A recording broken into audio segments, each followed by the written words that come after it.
In ancient times, a celestial conflict unfolded as the immortals discovered their ability to harm each other. This war led to the loss of a potent weapon, the Eris bow, which fell into the human world. Those emerging victorious ascended to become gods, while the defeated were imprisoned in the mountains of Tartarus, known as the Titans. Amidst this celestial history, a young virgin oracle abruptly awakens from a vivid dream. Her companions inquire about the vision, and she reveals that King Hyperion intends to release the Titans, seeking the Eris bow to assert dominion over mankind. As she relays this ominous message, King Hyperion's massive army approaches the gates. Intruding into the oracle's sanctuary, King Hyperion demands to see her.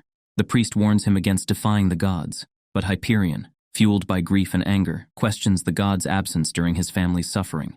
Unsatisfied, he ruthlessly burns the priest and declares his intent to end the reign of the gods. Meanwhile, in a Hellenic village, Theus resides with his mother. When the village guards sound the alarm, Commander Helios explains that Hyperion's forces have seized the Sibyl Monastery, and the impending attack necessitates evacuating to Mount Tartarus behind the Great Wall. The villagers scramble to leave, but Theus and other peasants are held back due to their less noble lineage.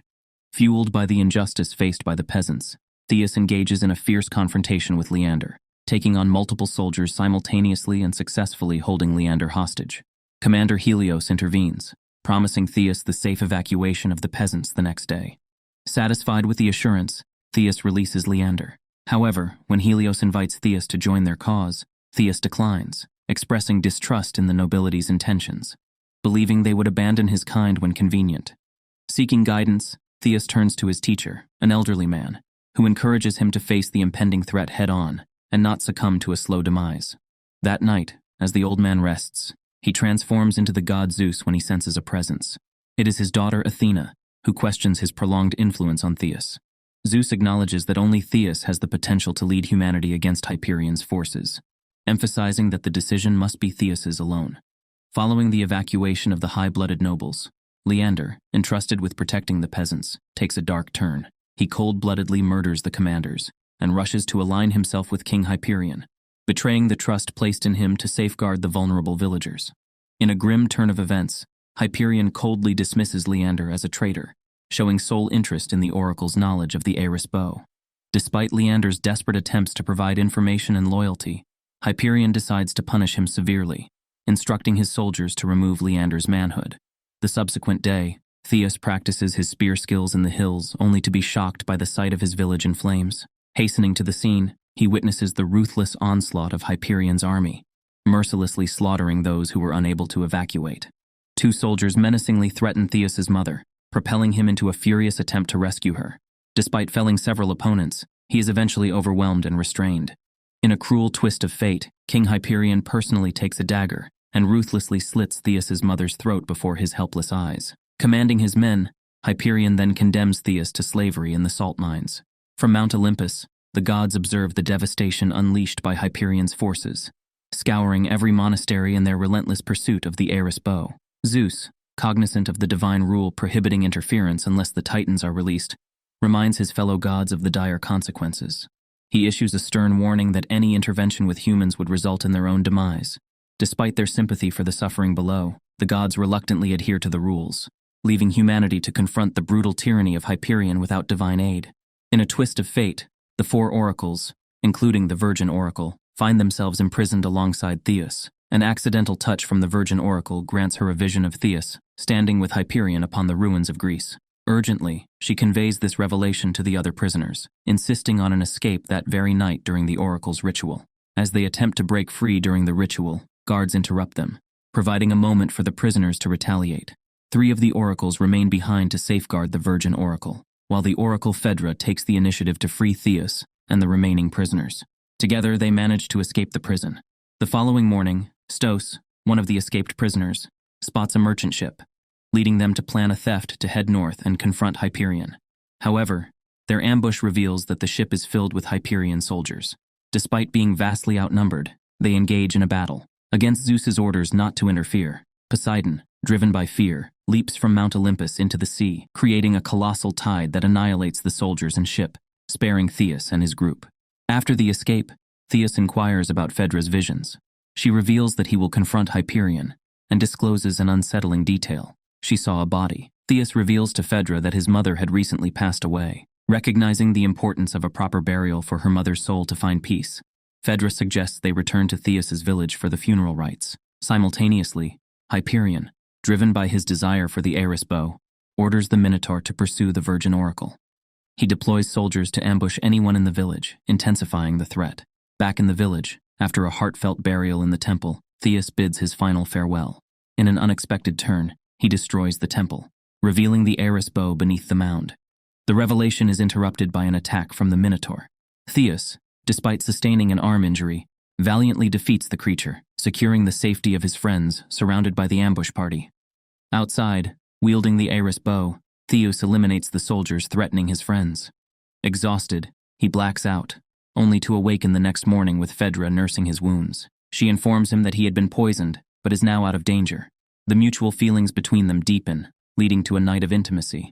As a consequence, Phaedra relinquishes her role as the Virgin Oracle, losing her power of vision. Later that day, Theus, Phaedra, Stos, and the monk set out to confront Hyperion at his camp, intending to end his reign of terror. To their surprise, they find the camp deserted. As Phaedra gazes upon a bull idol, she envisions her oracle sisters trapped inside, consumed by flames. Overwhelmed by their suffering, she weeps. The monk, fueled by rage, marches towards the halls without realizing it's a trap. Theus and Stos attempt to stop him, but their efforts prove futile as they are soon surrounded by the heathen men. To add to the chaos, Theus loses the Eris bow to a dog. In a sudden intervention, Ares, the god of war, materializes and obliterates the entire enemy battalion. Athena appears as well, providing the men with horses and urging them to hasten to Tartarus to thwart Hyperion's plans.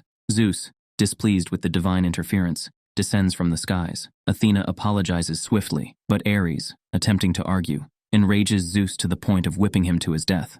Zeus then turns his attention to Theus, warning him that he is now on his own, with no divine assistance. Hyperion and his forces have already advanced toward the Great Wall of Tartarus. Hyperion queries Leander about the defenses and the number of soldiers at the location, dismissing him afterward.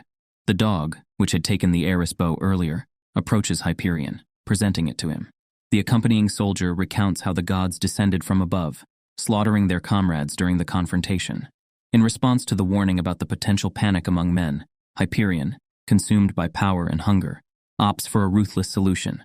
He kills the messenger to prevent the news from spreading. Learning of the gods' intervention on Theus's behalf, Hyperion becomes increasingly interested in the boy's background. With Leander's assistance, he discovers that Theus is a bastard, conceived after his mother was raped by villagers, sparking Hyperion's curiosity. Upon reaching the Great Wall, Theus swiftly meets with Helios and is taken to the head of the council. There, he conveys the urgent news that the Eris bow is now in Hyperion's possession, urging them to seal the gates and prepare for war. However, the council leader, skeptical about the existence of gods, dismisses Theus's warning, refusing to take action. Their discussion is interrupted by news that an envoy from King Hyperion has arrived to discuss terms of peace. The envoy, strangely, requests to speak with Thesia. As Theus engages in conversation with the envoy, the surprising revelation unfolds. The envoy is, in fact, King Hyperion himself. Hyperion extends an invitation to Theus, confident that the war will favor him, and promising the gift of immortality in return for joining his cause. Theus firmly rejects Hyperion's offer, stating that deeds, not flesh, are immortal. He returns inside the wall, realizing that war is now inevitable. The next day, both sides prepare for the impending conflict. Thousands of Hyperion's soldiers gather outside the gates of the Great Wall, ready for battle. Hyperion himself takes the lead, using a single arrow from his bow to bring down the massive gates. Chaos ensues as the Hellenic soldiers panic, some discarding their weapons in an attempt to surrender. Rising to the wall, Theus calms the disrupted soldiers with a speech, urging them not to surrender their lives and souls. He leads the army against the approaching heathen forces, and a fierce battle erupts, resulting in many casualties on both sides. The Hellenic soldiers stand their ground, fighting bravely. During the chaos, King Hyperion proudly marches through the gates and ascends to the top of the Great Wall. There, he encounters the leader of the Hellenic Council, who still harbors hopes for negotiation. However, Hyperion dismisses any chance of peace and violently severs the leader's head from his body. Hyperion then aims his bow at the mountain before him and releases a devastating strike. Theus, hearing the ominous noise from below, rushes with Stos to confront the mad King Hyperion. Unfortunately, they arrive too late as Hyperion aims his bow at the cage containing the Titans. and unleashes a devastating strike. In the aftermath, Theus wakes up to find Stos heavily injured, and the Titans have been released, engaged in a fierce battle against him. Despite using the bow to strike one of the Titans, the others swiftly overpower and kill Stosa. In a crucial moment, the gods descend from the sky, with Zeus snatching the bow from the Titans. A colossal battle unfolds between the gods and the Titans. Outside, Theus engages Hyperion in a deathly struggle. The Titans manage to kill Apollo and Hercules, while Poseidon fights valiantly, ultimately succumbing to the Titans' onslaught. Zeus, witnessing Athena's impalement, flies into a rage, attempting to collapse the mountain of Tartarus by pulling its chains together to contain the Titans. After a grueling battle, Theus triumphs over Hyperion just as the mountain collapses upon them all. In the aftermath, it becomes known that Theus, for his exceptional bravery, earns a place among the gods. He is also rewarded with a son, Amis. A monumental tribute is erected in the village center to honor Theus. Amis, gazing at his father's monument, is approached by an old man, the same one who once taught Theus. The old man informs Amos that the war in heaven is imminent, and his father will be there. Amos looks to the sky, witnessing thousands of men engaged in battle, signaling the commencement of the war in the heavens. The legacy of Theus, marked by courage and sacrifice, extends beyond mortal realms into the divine struggle among the gods themselves.